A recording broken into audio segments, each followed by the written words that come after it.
عليكم ورحمة الله وبركاته.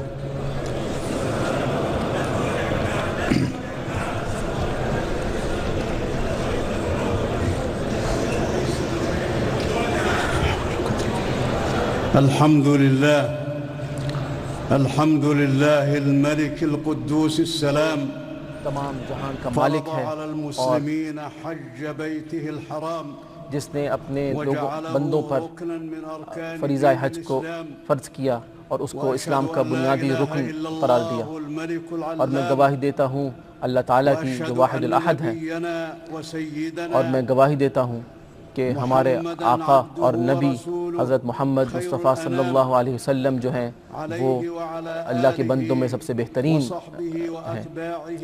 اللہ تعالیٰ ان پر اپنا صلاۃ و سلام بھیجے اور ان کے آل پر اور ان کا اتباع کرنے والوں پر۔ اے لوگوں، میں آپ کو وصیت کروں گا اور نصیحت کروں گا کہ آپ اللہ تعالیٰ کی تقوی اختیار کریں، کیونکہ اسی میں آپ کی دنیا اور آخرت کی بھلائی اور کامیابی ہے۔ اللہ تعالیٰ سورہ حج میں فرماتا ہے، اے لوگوں اپنے رب سے ڈرتے رہو اور اس کی تقوی اختیار کرو، کیونکہ قیامت کا جو منظر ہے وہ بہت خوفناک ہے اور بہت عظیم چیز ہے۔ جس دن ہر شخص جو ہے وہ بھول جائے گا، ماں جو ہے وہ اپنے بچوں کو بھول جائے گی، اور ہر حمل ٹھہر جائے گا، اور لوگ اس کیفیت میں ہوں گے جیسے وہ کسی نشے کی کیفیت میں ہیں، لیکن ایسا نہیں ہے، بلکہ اللہ تعالیٰ کا عذاب بہت خوفناک ہے۔ اور تقوی کا تقاضا یہ بھی ہے کہ ہم قیامت کے دن کی تیاری کریں اور نیکیوں پہ عمل درآمد کریں اور گناہوں سے بچاؤ اختیار کریں۔ اللہ تعالیٰ نے برملا قرآن میں اعلان کیا ہے کہ اللہ تعالیٰ ہی حق ہے، اور وہی مردوں کو زندہ کرتا ہے، اور وہ ہر چیز پر قادر ہے، اور قیامت کے دن نے بہرحال آنا ہے، اور اللہ تعالیٰ نے قبروں میں سے بندوں کو دوبارہ مبعوث فرمانا ہے۔ اور آخرت کی تیاری کے لیے سب سے اہم عمل یہ ہے کہ آپ توحید اختیار کریں اور اللہ تعالیٰ کی عبادت اختیار کریں، اور اس کے ساتھ کسی کو شریک نہ ٹھہرائیں اور کسی اور سے مدد یا دعا نہ مانگیں۔ اور آپ کیسے کسی ایسے شخص کی یا ایسی ہستی کی دعا کر سکتے ہیں جو آپ کو نہ نقصان پہنچا سکتی ہے نہ آپ کو فائدہ پہنچا سکتی ہے۔ اللہ تعالیٰ کا فرمان ہے، جو اللہ تعالیٰ کے ساتھ کسی اور معبود کو شریک ٹھہراتا ہے تو وہ ایسا ہی ہے کہ جیسے وہ آسمان سے گر گیا اور اس کو یا پرندے نوچ ڈالیں یا اس کو ہوائیں اٹھا کے کسی اور جگہ پٹک دیں۔ اور اہل ایمان کا جو بنیادی خاصہ اور نشانی ہے وہ یہی ہے کہ وہ اللہ تعالیٰ کی توحید پہ عمل پیرا ہوتے ہیں۔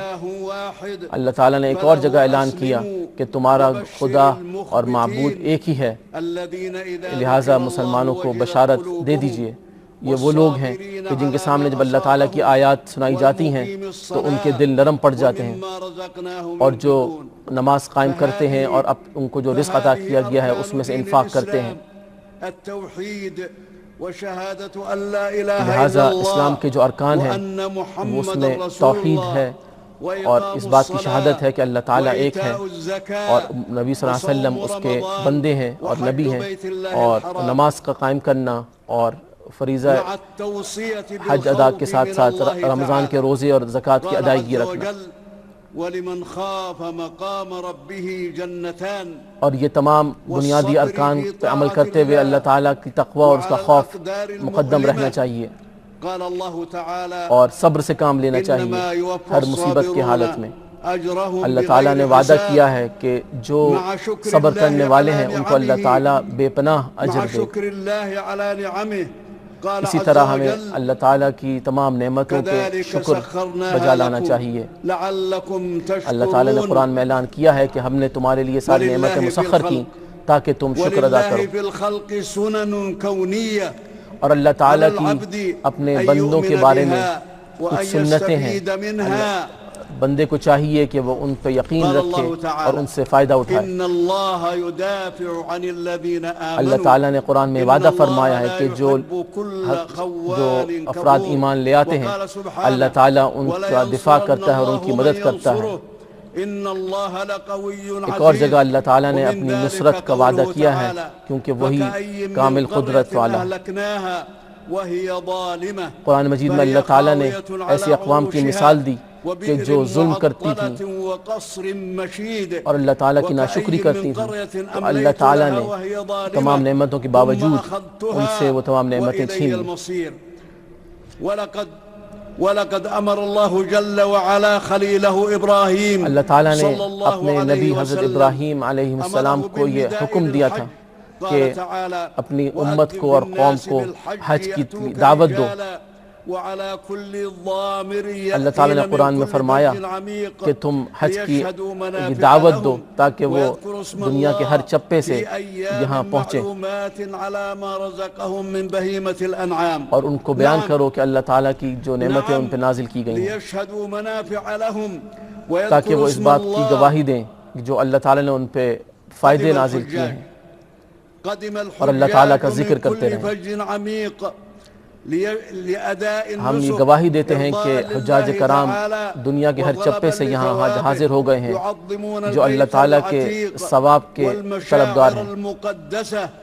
قال اللہ تعالی والمسجد الحرام الذي جعلناه للناس، اللہ تعالیٰ نے قرآن میں اعلان فرمایا کہ مسجد حرام وہ ہے جہاں لوگ جوق در جوق آ کے پڑاؤ ڈالتے ہیں، اور جو یہاں آ کے کسی بھی طرح کا ظلم کرے گا اس کو ہم بہت سخت عذاب دیں گے۔ لدعوة التوحید بإفراد اللہ بالعبادہ وترک الشرک باللہ، یہ حجاج جو یہاں موجود ہیں یہ توحید کی گواہی دے رہے ہیں اور شرک ترک کر چکے ہیں، اور ہم نے حضرت ابراہیم علیہ السلام کو بھی یہ حکم دیا تھا کہ شرک سے اجتناب کریں اور ہمارے گھر کو صاف کریں تاکہ یہاں آنے والے عبادت گزاروں اور حجاج کی عبادت کا انتظام ہو سکے۔ فيطهر البيت من كل ما لا يتناسب مع مكانته، لہٰذا اللہ تعالیٰ کے گھر کو ہر اس چیز سے پاک ہونا چاہیے جو اس کی اہمیت اور اس کے تقدس سے مناسبت نہ رکھتا ہو، لہٰذا حج کے دوران کسی قسم کی کوئی لڑائی جھگڑا یا کوئی ایسا عمل نہ کیا جائے جو مسلمانوں کی وحدت کو خراب کرے، اور نبی صلی اللہ علیہ وسلم کی تعلیمات پہ عمل پیرا ہونا چاہیے۔ بل طہارت فی الظاہر والباطن، اور اسی طرح ہر وہ پاکی اختیار کی جائے جو ظاہری ہے یا باطنی ہے، اور دوسرے حجاج کے حقوق کا اور ان کے آرام کا احترام کیا جائے۔ اللہ تعالیٰ فرماتے ہیں کہ جو اللہ تعالیٰ کی بیان کردہ حرمتوں کی تعظیم کرتا ہے تو یہ اللہ تعالیٰ کی نظر میں بہت بہترین تقویٰ ہے۔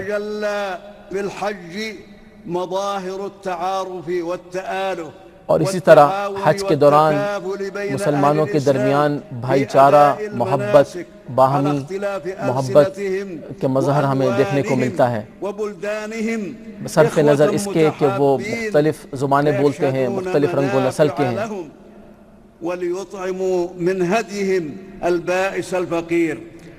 اور ان کو چاہیے کہ وہ آپس میں ایک دوسرے کو جو ان میں فقراء ہیں ان کی مدد کرتے رہیں اور ہمیشہ سچ بولیں۔ اللہ تعالیٰ کا برملا حکم ہے کہ کسی بھی غلط قول سے اجتناب کرنا چاہیے۔ اس میدان عرفات میں جب آپ کھڑے ہیں تو اللہ تعالیٰ نے اپنے فرشتوں کو گواہ بنا کے یہ اعلان کر دیا تھا کہ میں نے آج اس دین کو مکمل کر دیا ہے اور تمہارے لیے دین اسلام کو چن لیا ہے، لہٰذا میں آپ کو نصیحت کروں گا کہ آپ حضور صلی اللہ علیہ وسلم کی تعلیمات کو اتباع کریں۔ جنہوں نے یہاں وقوف عرفہ کے بعد ظہر اور عصر ادا کی اور غروب شمس تک یہاں کھڑے اللہ تعالیٰ کا ذکر اور دعا کرتے رہے،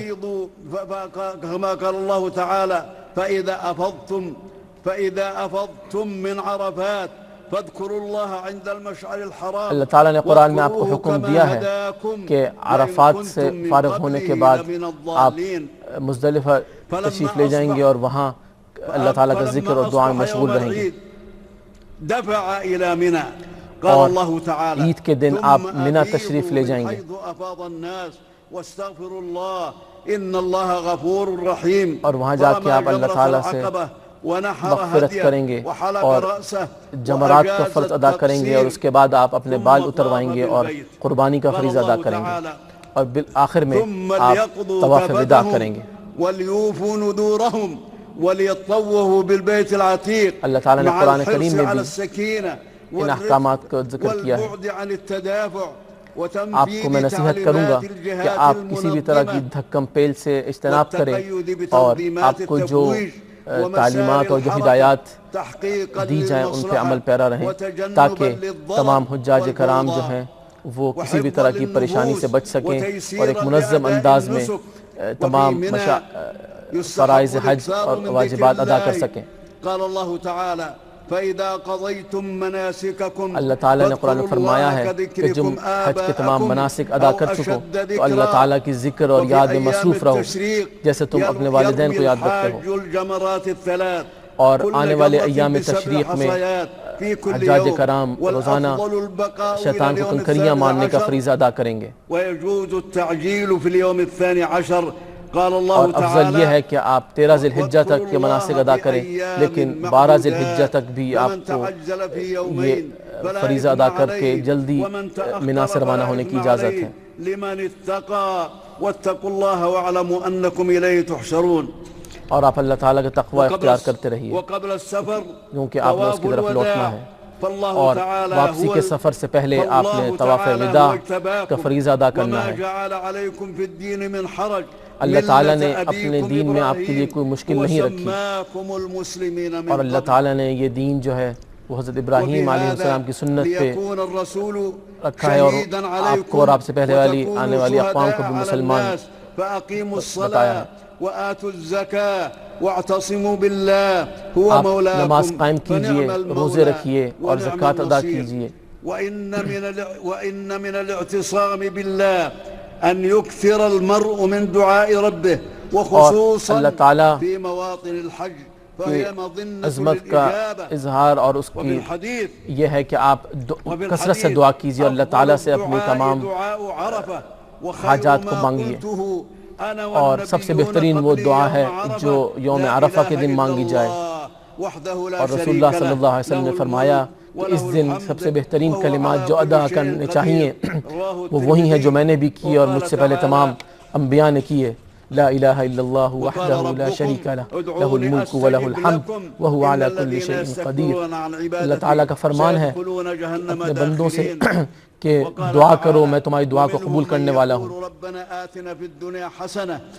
اللہ تعالیٰ قرآن میں فرماتا ہے کہ میرے نیک بندے وہ ہیں جو اللہ تعالیٰ سے دنیا اور آخرت کی اچھائی مانگتے ہیں اور جہنم کی آگ سے پناہ مانگتے ہیں۔ یا اللہ، ہم آپ سے دعا فرماتے ہیں کہ ان تمام حجاج کرام کی عبادات کو قبول فرمائے، ان کے معاملات میں آسانی فرمائے، ان کو اپنے اپنے گھروں تک اور ملکوں تک بحفاظت کامیابی کے ساتھ لے جائے۔ یا اللہ، مسلمانوں کے حالات کو بہتر کر دے۔ یا اللہ، ان کے درمیان وحدت اور ان کو حق کے پیغام کے اوپر متحد کر دے۔ یا اللہ، ان کے تمام معاملات کی تو حفاظت فرما، ان کے دین اور دنیا سے متعلق جتنے معاملات ہیں ان کو بہتر کر دے۔ یا رب العالمین، اللہم وفق خادم الحرمین الشریفین، ہم آپ سے دعا گو ہیں کہ خادم الحرمین الشریفین وولی عہدہ الامیر اور ان کے جو ولی عہد ہیں وولی عہدہ الامیر محمد بن سلمان، واجزہما یا اللہ ان کو بہت بہترین جزائے خیر عطا فرما اس دنیا میں بھی اور آخرت میں بھی، کہ انہوں نے حجاج کرام کی آسانی کے لیے اور خدمت کے لیے اپنے تمام کوششیں اور اپنے تمام تر وسائل مسخر کیے۔ وصلی اللہ علی سیدنا و نبینا اور آخر میں درود و سلام ہو جناب رسول اللہ صلی اللہ علیہ وسلم پر۔